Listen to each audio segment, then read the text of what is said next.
여러분, 오늘 이야기할 주제는 생존 본능 vs 성경 말씀입니다. 여러분은 현실과 하나님의 말씀 사이에서 어떤 선택을 하시겠습니까? 이 질문은 단순한 선택이 아닙니다. 아모스 7장에서 우리는 아마샤라는 인물이 등장하는데 그는 자신의 자리를 지키기 위해 아모스를 고발합니다. 그런데 이 행동이 결국 하나님의 화를 불러일으켜 재앙으로 돌아오게 되죠. 우리는 모두 생존 본능을 가지고 있습니다. 위협을 느끼면 본능적으로 반응하게 되죠. 두 가지 반응이 있습니다. 상대를 회피하거나 공격하는 것이죠. 아마샤는 권력을 가진 제사장이었기에 아모스를 공격했습니다. 하지만 그 행동은 자신의 생존을 위한 것이었습니다.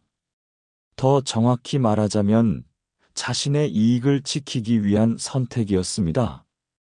이 상황에서 아마샤는 하나님에 대한 생각을 전혀 하지 않았습니다. 여러분, 이 이야기는 우리에게 중요한 교훈을 줍니다. 우리는 때때로 우리의 생존 본능이나 이익을 우선시하며 하나님의 말씀을 잊곤 합니다.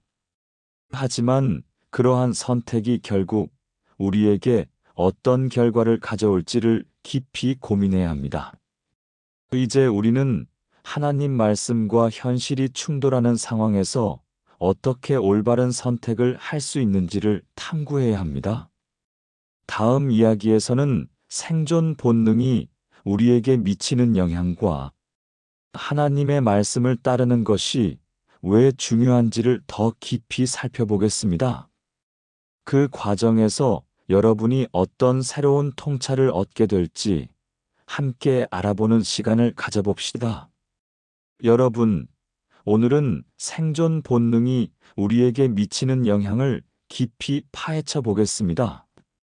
여러분은 생존을 위해 자신을 가장 먼저 생각하게 되는 본능이 과연 어떻게 작용하는지, 그리고 그것이 우리 삶에 어떤 결과를 가져오는지 궁금하지 않으신가요? 우리는 본능적으로 생존을 위해 행동하지만 하나님께서는 그 이상으로 우리가 성장하기를 바라십니다. 인간은 생존의 위협을 받으면 자기 자신을 가장 먼저 생각하게 되어 있습니다. 이는 어쩔 수 없는 시스템과 같은 것이죠. 하지만 하나님은 우리가 그 본능을 극복하고 성장하기를 원하십니다. 그래서 때때로 하나님께서는 이해하기 어려운 명령을 내리시기도 합니다. 육신의 생명을 유지하기 위해 생존 본능이 필요하지만 그 이상의 존재가 되기 위해서는 이 본능을 내려놓아야 합니다. 만약 생존이 충분히 가능한 상황임에도 불구하고 여전히 생존 본능에 충실하게 된다면 우리는 죄를 저지르게 됩니다. 쉽게 말해서 먹고 살기에 충분한데도 불구하고 끊임없이 돈에 욕심을 부리는 것이죠. 더욱이 풍요로운 상황임에도 불구하고 성경 말씀대로 약자를 도와주지 않는 것 또한 죄에 해당합니다. 이러한 태도는 하나님이 원하시는 삶의 방식과는 거리가 멀죠. 이제 우리는 하나님이 원하시는 삶을 살기 위해서 어떤 선택을 해야 할지를 고민해야 합니다. 다음 이야기에서는 생존 본능을 넘어 하나님과의 관계를 어떻게 깊게 만들어 갈 수 있는지, 그리고 그 과정에서 우리가 배워야 할 교훈에 대해 더 깊이 탐구해 보겠습니다.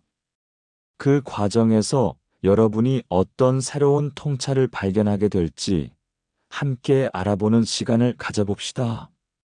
여러분, 오늘은 우리가 하나님을 향해 나아가기 전에 반드시 알아야 할 것에 대해 이야기해 보겠습니다. 여러분은 스스로의 이기심과 생존 본능을 얼마나 인식하고 계신가요? 이 본능이 우리를 어떻게 지배하는지, 그리고 그것을 어떻게 극복할 수 있는지 궁금하지 않으신가요? 이기심과 생존 본능을 알아차리는 것이 첫걸음입니다. 하나님을 향하는 여정에서 우리는 이기심과 생존 본능을 명확히 인식해야 합니다. 이 본능은 순식간에 우리를 지배할 수 있기 때문입니다.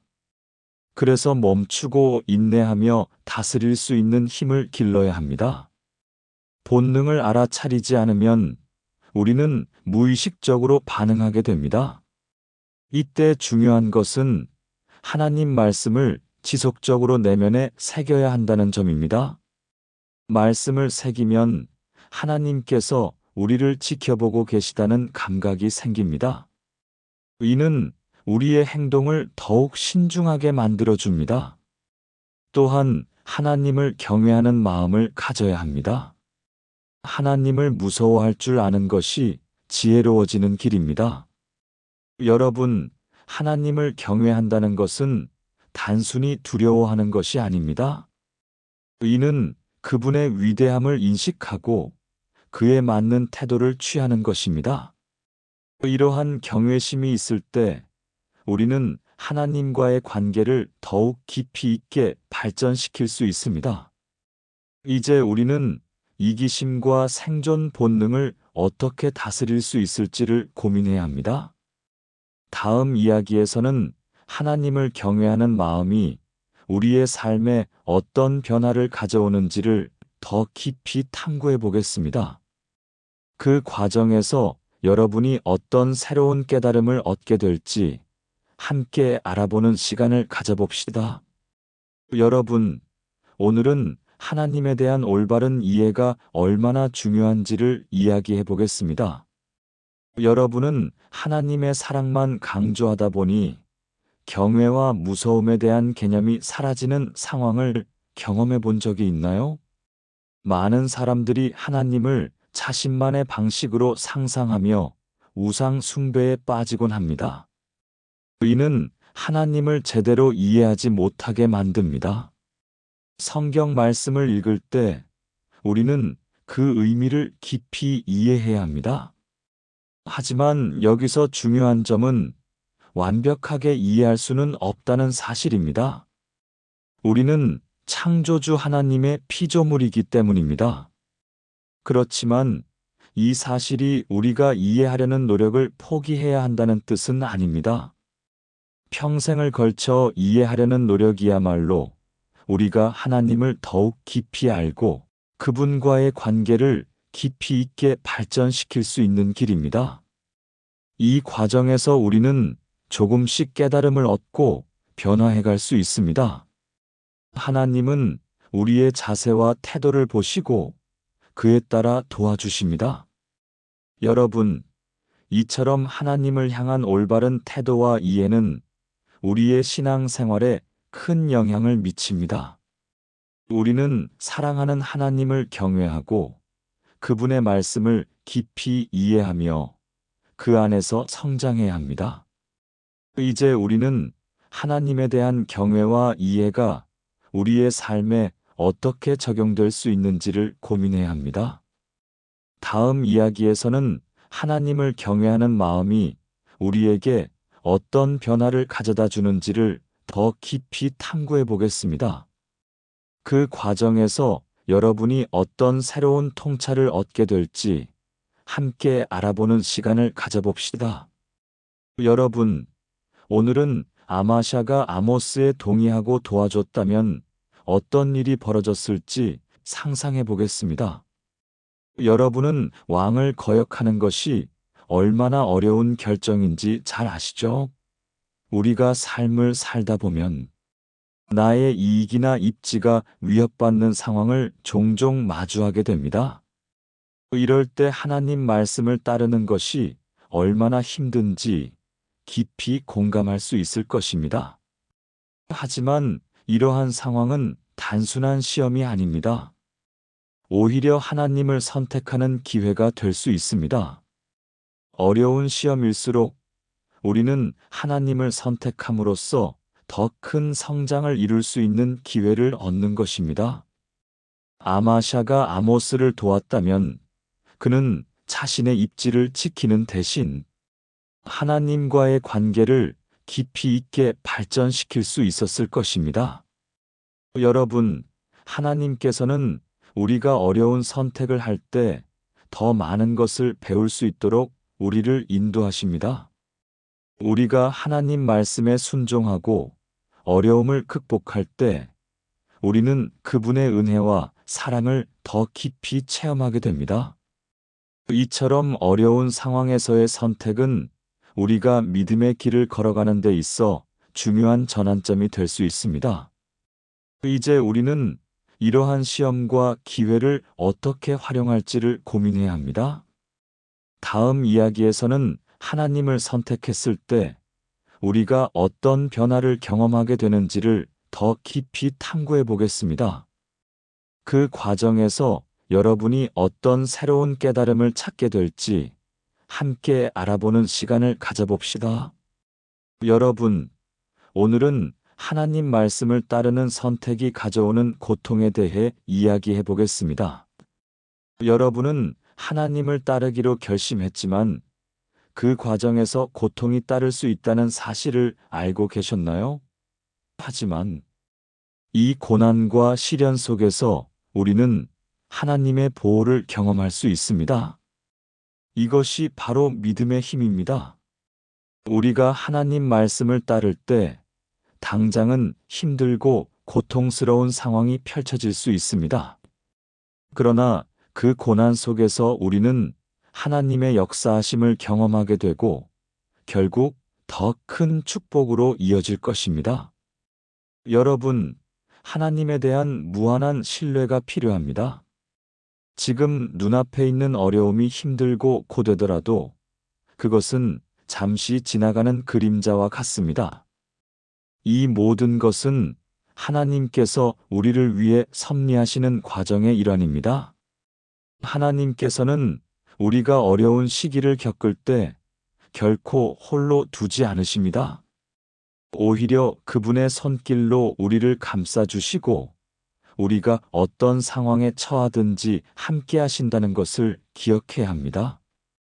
그러므로 이 시련이 지나간 후에는 우리가 겪었던 고통이 더 큰 성장으로 이어진다는 사실을 잊지 말아야 합니다. 이제 우리는 이러한 고난 속에서 하나님의 섭리를 어떻게 인식할 수 있을지를 고민해야 합니다. 다음 이야기에서는 고난이 우리의 신앙을 어떻게 변화시키고 하나님과의 관계를 더욱 깊게 만들어주는지를 탐구해 보겠습니다. 그 과정에서 여러분이 어떤 새로운 통찰을 얻을 수 있을지 함께 알아보는 시간을 가져봅시다. 하나님께서는 우리를 늘 지켜보십니다. 지금 우리가 겪고 있는 고난과 시련 속에서도 그분은 결코 우리를 잊지 않으십니다. 이 순간 우리는 하나님의 뜻과 의를 구하며 나아가는 것이 우리의 몫입니다. 이러한 테스트를 통과하게 되면 우리는 하나님께 더욱 가까이 나아갈 수 있습니다. 이것이 바로 하나님께서 우리에게 바라시는 것입니다. 여러분, 눈에 보이는 것들에 현혹되고 휘둘리지 말아야 합니다. 오직 하나님 말씀으로 내면을 채우고 그 말씀에 의지하며 나아가면 두려울 것이 없습니다. 하나님은 우리의 삶을 인도하시며 그분의 뜻을 이루어 가십니다. 이제 오늘 말씀을 정리하고 기도로 마무리하겠습니다. 초월적인 지성과 지혜가 많으신 하나님을 찬양합니다. 오늘도 귀한 말씀으로 돌아보게 해주심에 감사합니다. 저 또한 현실에 타협하며 말씀을 뒤로했던 적이 있음을 고백합니다. 이런 저를 불쌍히 여기사 용서하여 주시옵소서. 더욱더 하나님의 말씀에 집중하도록 이끌어 주시옵소서. 우리가 서로 자기 이익에 치중하여 고난과 역경을 자초하고 있습니다. 하나님께서 불쌍히 여기사 우리를 말씀으로 인도하여 주소서. 우리의 눈을 띄게 하소서. 본능을 넘어서 하나님의 거룩함을 닮아가게 하소서. 오늘도 우리의 기도를 들어주셔서 감사합니다. 아멘.